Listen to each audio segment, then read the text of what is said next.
आइए आज हम ये जानने की कोशिश करते हैं कि ब्रेस्ट कैंसर कैसे होता है। आमतौर पर कौन से अफराद इस मर्ज में मुब्तला होते हैं। ब्रेस्ट कैंसर की अलामात क्या होती हैं। ब्रेस्ट के स्ट्रक्चर और सेल के स्ट्रक्चर पर बात करेंगे। हर साल कितने फीसद खवातीन छाती के कैंसर में मुब्तला हो जाती हैं और ये भी बात करेंगे कि वो कौन से रिस्क फैक्टर्स हैं जो छाती के कैंसर में इजाफे का बायस बन सकते हैं। और ये भी बात करेंगे कि छाती के कैंसर की इब्तदाई अलामात क्या होती हैं और इस मुज़ी मर्ज के इलाज में बरवक्त तशखीस की क्या अहमियत है। और ये भी कि जिस्म के कुदरती मुदाफ़ती निज़ाम के साथ इस बीमारी का क्या ताल्लुक होता है। ब्रेस्ट कैंसर एक ऐसा मर्ज है जो छाती के सेल्स में पैदा होता है और ये मर्ज दुनिया भर में खवातीन में सबसे ज्यादा पाया जाने वाला मर्ज है। हर साल तकरीबन 20 लाख से ज्यादा खवातीन छाती के कैंसर में मुब्तला हो जाती हैं, जिनमें से तकरीबन 6 लाख खवातीन जाँ बहक हो जाती हैं। उनमें से निस्फ से ज़ायद खवातीन में छाती के कैंसर की वजह मालूम नहीं की जा सकी। छाती का कैंसर 15 साल की उम्र के बाद किसी भी वक्त हो सकता है। दुनिया के 185 ममालिक में से कोई मुल्क ऐसा नहीं जहां ब्रेस्ट कैंसर के मरीज ना हों। ब्रेस्ट कैंसर के मरीजों में से 1% तक मर्द होते हैं। ऐसे ममालिक जिनकी आबादी बहुत ज़्यादा है या मज़ीद तेज़ी से बढ़ रही है, उन ममालिक में हर 12 में से एक खातून को छाती का कैंसर होने का खदशा होता है और उनमें से हर 70 खवातीन में से एक खातून अपनी जान इस मर्ज की वजह से खो बैठती है।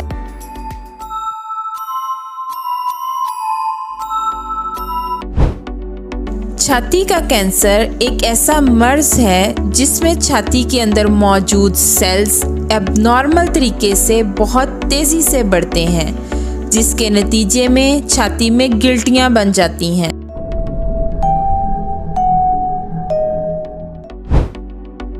कुछ ऐसे रिस्क फैक्टर्स हैं जो छाती के कैंसर में इजाफे का बायस बन सकते हैं, जैसा कि बढ़ती उम्र, मोटापा, अल्कोहल का नुकसानदेह इस्तेमाल, शुआओं के माहौल में रहने वाले अफराद, पहले हमल के दौरान, उन दिनों जब पहली बार माहवारी आती है, तंबाकू का बहुत ज़्यादा इस्तेमाल, मेनोपाज यानी माहवारी ख़त्म होने के अरसे के दौरान, या वो ख़वातीन जिनकी फैमिली हिस्ट्री में ब्रेस्ट कैंसर हो।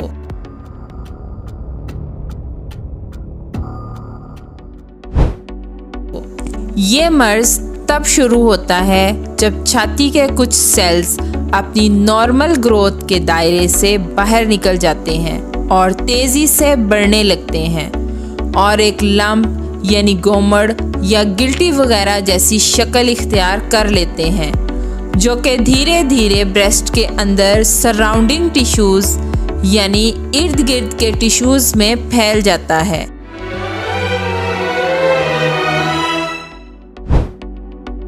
लोब्यूल्स, डक्ट्स और स्ट्रोमा ब्रेस्ट स्ट्रक्चर के ये 3 कंपोनेंट्स होते हैं।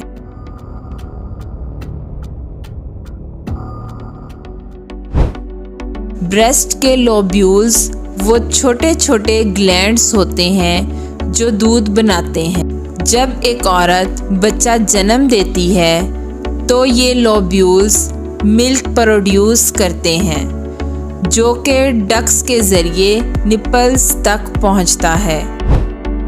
ब्रेस्ट कैंसर अक्सर इन लोब्यूल्स के सेल्स में पैदा होता है।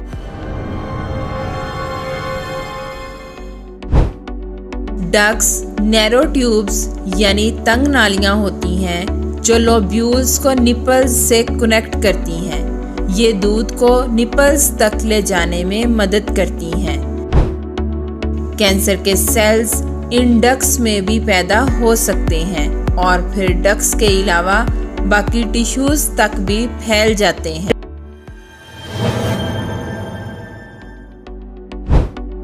ब्रेस्ट का स्ट्रोमा उसके सराउंडिंग टिश्यूज, फैटी टिश्यूज और कनेक्टिव टिश्यूज से मिलकर बनता है। ये टिश्यूज ब्रेस्ट को सपोर्ट करते हैं और उसे एक शेप देते हैं।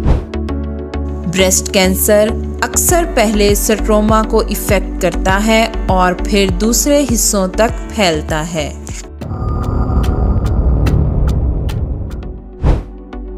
आइए अब हम बात करते हैं उस बुनियादी इकाई सेल के बारे में जो एक इंसानी जिस्म की बुनियाद होता है, ताकि ये समझा जा सके कि कैंसर के सेल्स हकीकत में कैसे बनते और फलते फूलते हैं। पहले हम ह्यूमन बॉडी में सेल्स के बुनियादी फंक्शन को समझते हैं, क्योंकि कैंसर इन सेल्स की ही अननेचुरल और मैक्सिमाइज ग्रोथ से पैदा होता है। सेल इंसानी जिस्म का वो छोटे से छोटा हिस्सा है जो जिंदगी की बुनियाद है। हमारी बॉडी ट्रिलियन सेल्स से बनी होती है और हर सेल अपना एक खास काम करता है। सेल्स हमारे जिस्म के हर काम में शामिल होते हैं, जैसे कि एनर्जी प्रोड्यूस करना और टिश्यूज की रिपेयरिंग करना वगैरह। जिस्म के हर हिस्से के अपने सेल्स होते हैं, जैसे कि हार्ट, ब्रेन, मसल्स वगैरह, और ये सेल्स मिलकर हमारे जिस्म को जिंदा रखते हैं।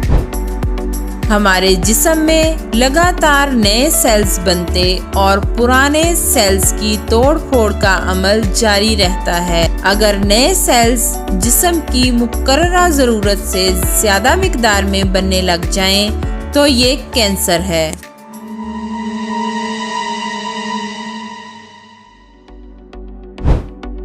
ब्रेस्ट कैंसर के शुरुआती असरात या अलामात वो रोज़मर्रा ज़िंदगी में नोटिस नहीं की जाती।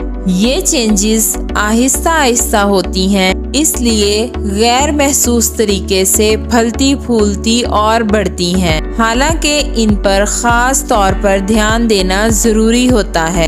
छाती में लंप, गोमड़ या गिल्टियों का पैदा होना, निप्पल की हालत में तब्दीली, ब्रेस्ट की स्किन में चेंजेस, ब्रेस्ट का साइज या शेप बदलना, अंडर आर्म में स्वेलिंग या लिम्फ नोड्स का बढ़ना, निप्पल में से पानी या खून का डिस्चार्ज होना।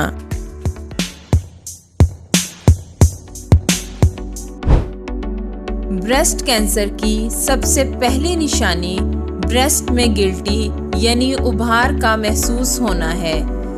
ये उभार या गिल्टी छोटी या बड़ी हो सकती है और अक्सर ये पेनलेस होती है।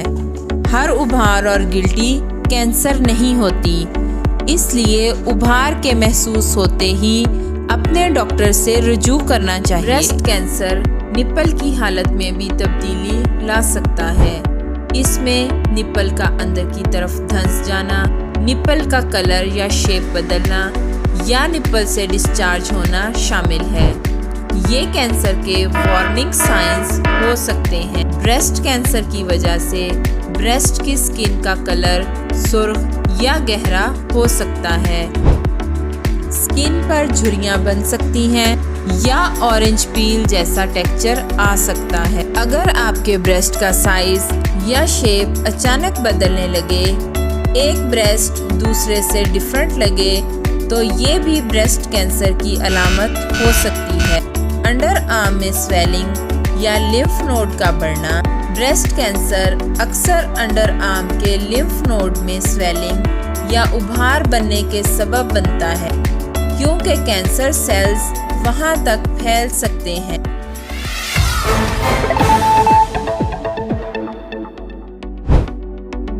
समझने की बात है, जब ब्रेस्ट कैंसर इनिशियल स्टेज में होता है तो ये ब्रेस्ट के अंदर ही महदूद रहता है, लेकिन अगर इसे टाइम पर डायग्नोज ना किया जाए तो ये धीरे धीरे फैलकर ब्रेस्ट के आसपास के टिश्यूज जैसे कि स्किन्स, मसल्स और लिम्फ नोड्स तक जा सकता है। ब्रेस्ट कैंसर का फैलना अक्सर लिम्फेटिक सिस्टम के जरिए होता है।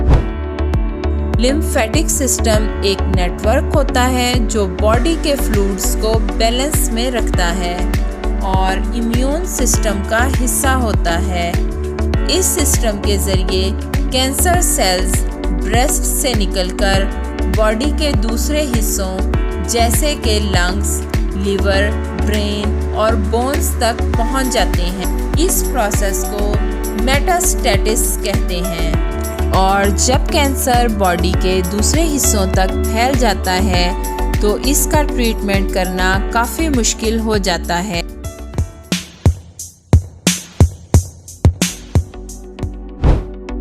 ब्रेस्ट कैंसर एक खतरनाक लेकिन काबिले इलाज मर्ज है।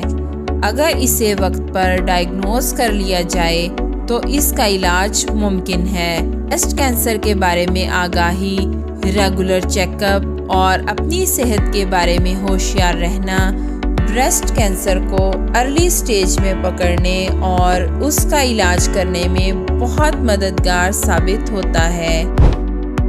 इसलिए ब्रेस्ट के चेंजेस पर ध्यान करें और अगर कभी अनयूजुअल चेंज महसूस हो तो अपने डॉक्टर से ज़रूर मशवरा करें।